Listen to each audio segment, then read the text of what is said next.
Have you been wondering about non-duality, what it is and what it isn't? If so, don't look any further. Today I have this special example for you that will explain, in a way, non-duality on a very deep level, deeper level than you think, because really it's nothing that can be explained or can be understood by thinking. And for that I have a special guest. And with this special guest, we're going to have a conversation, and hopefully the whole explanation of non-duality will become a little bit more obvious beyond the words. But we will still have a conversation, why not? So I would like to invite here my new assistant, Speedy. Speedy, where are you? I am here. Hi. My name is Speedy. I am a long-time seeker, and I am somebody who's been seeking and still haven't found what I'm looking for. And nowadays, I am trying to just be a little bit calmer in managing my anxiety. And so I am here because I'm wondering if there is any help out there.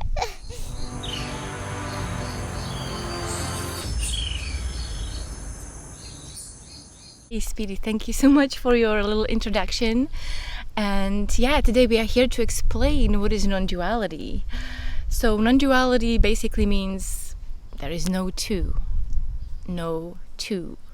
But it's pretty clear that there actually is two of us in here, me and you. Well, that can be that appearance. It appears there is two of us in here, but is there really? What do you mean, is there really? Of course. I mean, clearly.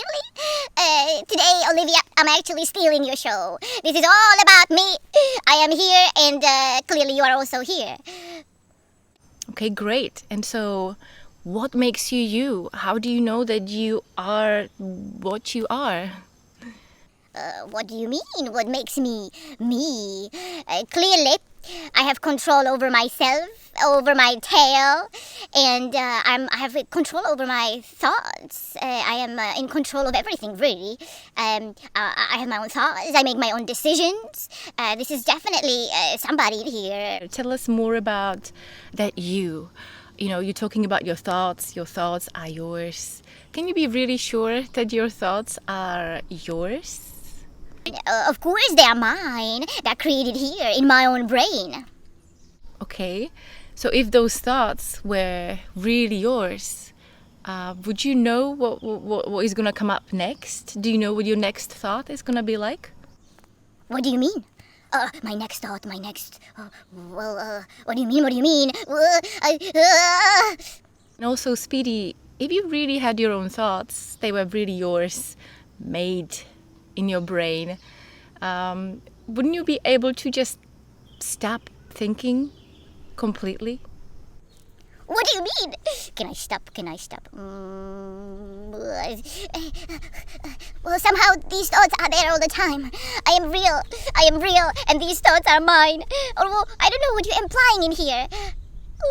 Are you implying that perhaps you are controlling me? What I'm afraid to ask is, do you think that perhaps, do you really think that perhaps you are controlling me, the greatest? That's, are you implying that perhaps you are like my god, or something like that? That I am just a little puppet here who has no control over my tail? Is this what you're saying? Nope, that's not what I said. Did you hear me saying that? No, I did not hear you saying that. I did not hear you saying that. But wait, what does that mean? If you're not controlling me and I am not controlling me, then who is controlling this whole thing? That's a great question, Speedy. And why do you think that there must be something or someone controlling this whole thing? Well, someone needs to be in control. This just cannot be happening by itself. Why not? What do you mean, why not? I mean, it's unthinkable. It's completely unthinkable. I'm going crazy in here. Well, I'll leave that up to you. It can appear there is two of us having a conversation, but perhaps It's just a conversation happening. And when you look at your relationships, for example, when you feel really triggered or when you have an argument, like a heated discussion, isn't it a little bit suspicious that the other person knows exactly how to press your buttons? There is actually something very suspicious happening, and that is that perhaps it appears it's a conversation or an argument between two people, but maybe it's just an argument happening. Maybe it's just a story written by nobody particular. But if there was somebody, I would say written by life. So imagine life writing a script for two conversations.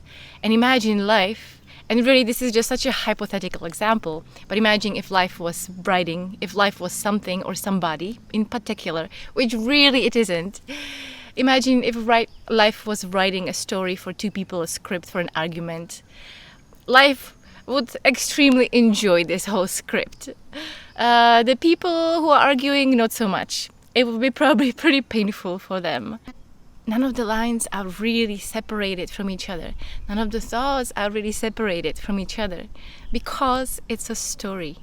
It's simply a story, and it's thrilling when you really look underneath and recognize this appreciation for everything that simply arises without nobody, no ariser, no arisee. It's simply just something there is that cannot be explained by words. It cannot be even experienced by anybody in particular. It's so beautiful.